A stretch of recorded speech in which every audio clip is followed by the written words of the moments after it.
Olá, turma. Estamos aqui para mais uma aula, né? A aula final, na verdade, do nosso curso de Economia Monetária e Financeira. Para essa última aula, a gente vai utilizar o capítulo 14 aí do livro do Cardim de Carvalho, tá? E o que a gente vai falar e qual vai ser o objetivo dessa última aula, né? Essa última aula a gente vem mostrar, né, esclarecer para vocês que vocês entendam, né, e comece a responder, né, uma primeira questão que todo aluno iniciante do curso de economia se pergunta, né? E também muitas pessoas, né, que não estudam economia fazem essa pergunta, né? Eu, por exemplo, já participei de uma entrevista e que a pergunta era essa, né? Qual é a importância da taxa básica de juros da economia se ela não afeta quase ninguém, né? É a mesma pergunta provocativa que vocês vão encontrar logo no início do capítulo, feita pelo Cardim de Carvalho. Por que é tão importante a política monetária? E por que é tão importante a taxa básica de juros da economia se ela não incide diretamente sobre as famílias e as empresas, né? Na verdade, então, a taxa básica de juros, como a gente já viu, né, nas aulas anteriores, né, ela vai incidir no chamado mercado monetário. Então, é uma taxa de relação ali de oferta e demanda de moeda entre o Banco Central e os bancos comerciais, as instituições financeiras de um modo geral. Mas vamos colocar aqui os bancos comerciais, né? Então, na verdade, como que ele, com essa mudança, né, essa calibragem dessa taxa de juros, ele vai afetar a vida de empresas, decisões das empresas e das famílias. Então, uma primeira coisa a gente já começou a ver na aula anterior, no capítulo 3, tá? Que foi exatamente o efeito sobre o mercado de câmbio. A gente vai voltar nele aqui, né?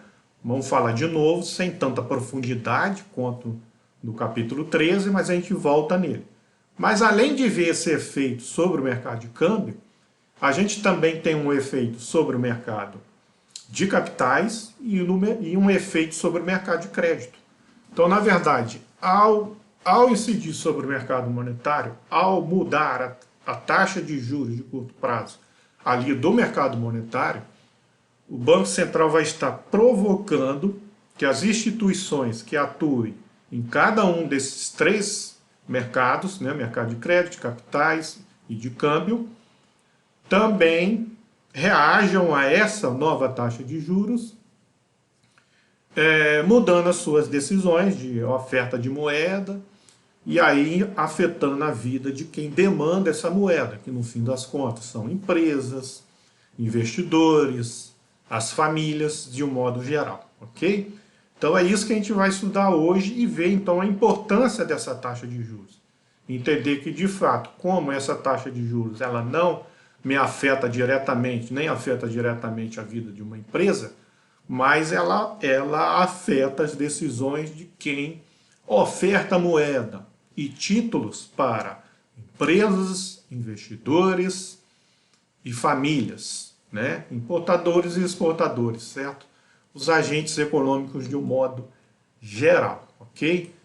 Então é isso que a gente quer ver. Então, na verdade, a taxa básica de juros ela vai incidir única e exclusivamente ali no mercado monetário, que é a relação do Banco Central, relação de oferta e demanda de moeda do Banco Central com os bancos, né, comerciais, e aí sim, né, e as instituições financeiras de um modo geral, e aí sim, né, a influência disso no mercado de capitais, estão nas instituições financeiras que atuam no mercado de capitais. Então, o que vai acontecer lá quando o Banco Central modifica a taxa básica de juros?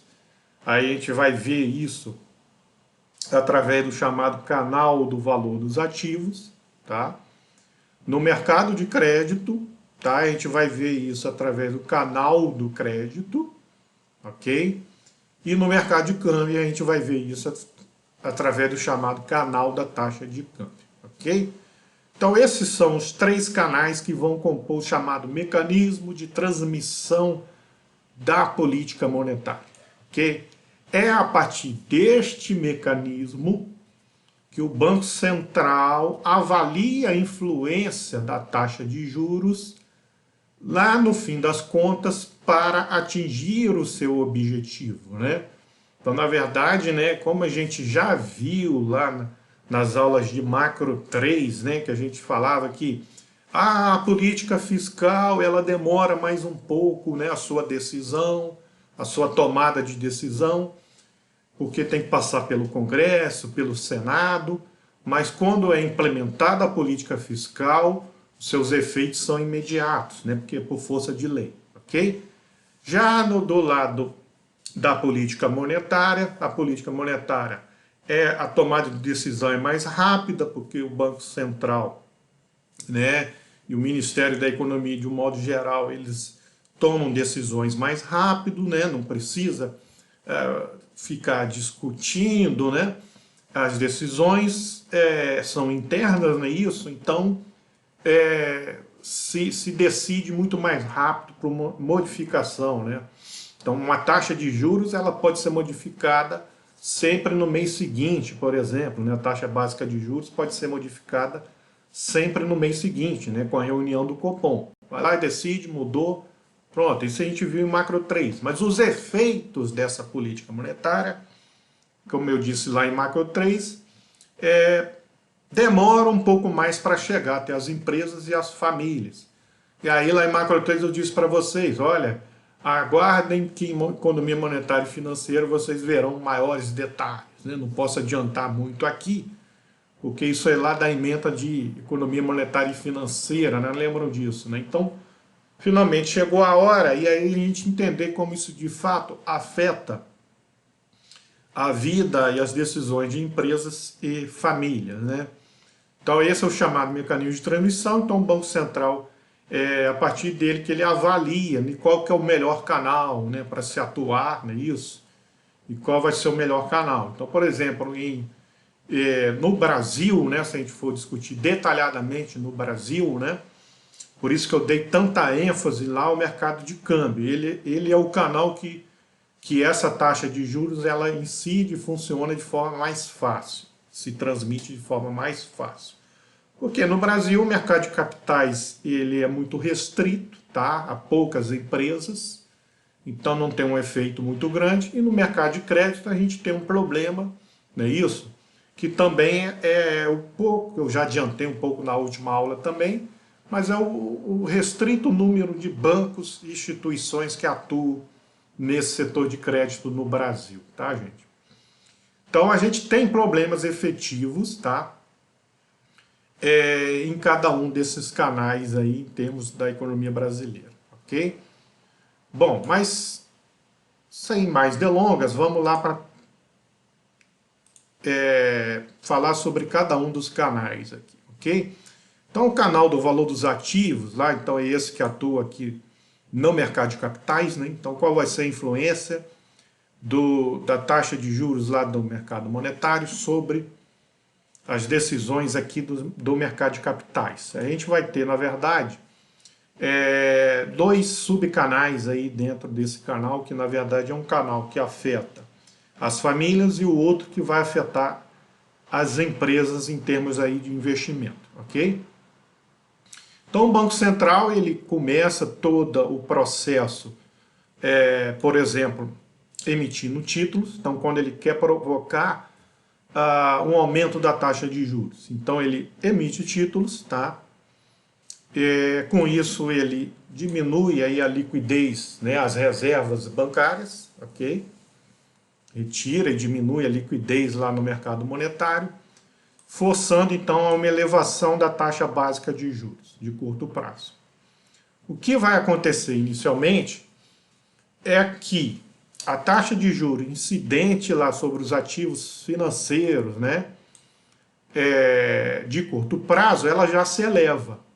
Mas haverá uma demora, tá, gente? Assim que o Cardin explica, haverá uma demora para o ajuste, tá, das taxas de juros de longo prazo demorarão um pouco mais, ok? Aí eu botei aqui um T mais 1, seria esse T mais 1, prazo mais à frente aí, para que essa taxa de juros de longo prazo se ajuste a essa nova realidade. Então isso demora um pouco, ok?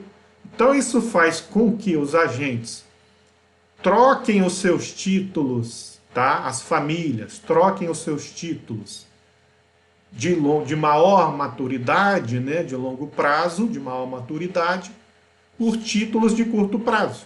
Ou seja, esses títulos de maior maturidade rendem mais, mas são mais arriscados. E os títulos de menor maturidade, curto prazo, normalmente rendem menos, mas são menos arriscados. Então, quando isso acontece, você migra dos títulos de longo prazo, seus títulos de curto prazo são menos arriscados e estão momentaneamente rendendo mais, há uma migração. Então, alguns agentes vendem títulos de longo prazo para comprar títulos de curto prazo por conta desse diferencial de juros aqui momentâneo, tá, gente? Momentâneo aqui. Esse processo vai levar ao ajuste da taxa de juros de longo prazo, mas isso demora um tempo até normalizar de novo aqui o mercado. Mas nesse inteirinho aqui, o que acontece? Na verdade, ao fazer isso, as pessoas estão tentando, na verdade, perder o mínimo possível de dinheiro, mas vai haver perdas. E isso vai diminuir a receita financeira das famílias. E isso vai fazer com que essas famílias diminuam o seu consumo, certo? E isso vai levar um desaquecimento aí da demanda em relação à oferta, fazendo cair aí a taxa de inflação aí mais à frente, ok? Aí atingindo o objetivo lá do Banco Central, ok, gente? Então essa seria a reação das famílias. Obviamente, pensando aqui, as famílias, né, ao fazer investimento, elas buscam o quê? Uma melhor qualidade de vida, então, em termos de consumo. Então, por isso que aqui vai cair o consumo. Para analisar o efeito disso em termos de investimento das empresas, aí a gente tem que olhar esse outro canal aqui de baixo, onde acontece o mesmo processo. O Banco Central quer aumentar a taxa de juros, então ele lança títulos, faz leilões, né, dos títulos públicos, diminui lá a liquidez no mercado monetário, levando a taxa de juros. Isso vai fazer com que o preço dos títulos, tá, gente? O preço dos títulos caia, tá? Se vocês não estão ainda muito vivos com isso, revejam lá a aula lá sobre demanda de moeda keynesiana, né? O Keynes explica bem isso. Então, os preços dos títulos caem, vai cair o que é chamado Q de Tobin. Então, o Q de Tobin, vocês lembram também de Macro 3, que a gente viu o Q de Tobin, tá? Que é a relação, não é isso? É a relação entre a rentabilidade dos investimentos, certo? E o custo desse investimento. Então, a relação, quando uma empresa vai lançar, não é isso, ações no mercado de capitais, o Tobin formulou esse, vamos dizer assim, uma espécie de índice que ficou conhecido como Q de Tobin, né? Então seria a relação, né? Os investidores, então, que vão comprar ações daquela empresa, olhariam, então, para aquela empresa, para o balanço daquela empresa, desculpa, gente, para o balanço daquela empresa, e veriam qual seria a relação entre a sua rentabilidade, a rentabilidade ali do seu negócio, e os custos, né, de comprar, os seus custos lá de investimento, ok? Daquela empresa, para comprar o seu capital fixo, seus insumos, contratar trabalho. Então, qual é essa relação, né? Se essa relação for maior que 1, então seria vantajoso, né, isso, porque essa empresa estaria ali com seus custos tendo uma rentabilidade bem elevada. Se é menor que 1, seria o contrário, né? Ela estaria ali tendo muito custo e baixa rentabilidade, ok? Bom, em geral é isso. Então, com a queda do preço das ações, cai a rentabilidade daquela empresa, então não valeria a pena comprar ações dessa empresa.